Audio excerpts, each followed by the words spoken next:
ni tariki 22 Mata 2022 n'umwanya makuru agezwe kuri Radio Icyizere.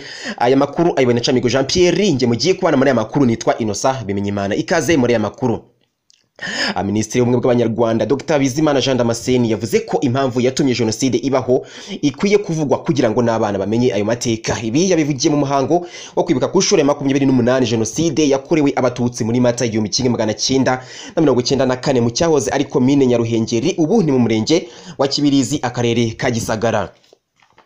Munyemana Jean Marie Vianney w'imyaka 31 y'amavuko arwariye mu bitaro bya Nyagatare nyuma yo kumenwaho amazi ashyushye cyangwa se amarike n'umugore we bashakanye mu buryo bwemewe n'amategeko.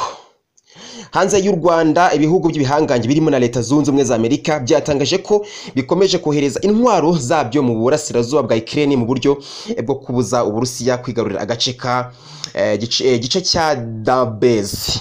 Aya makuru nyasubiye cyangaha mukomeze munogerwe ndagahunda za Radio Icyizere. Ngiyewe mwani kumwe nitwa Innocent Bimenyimana.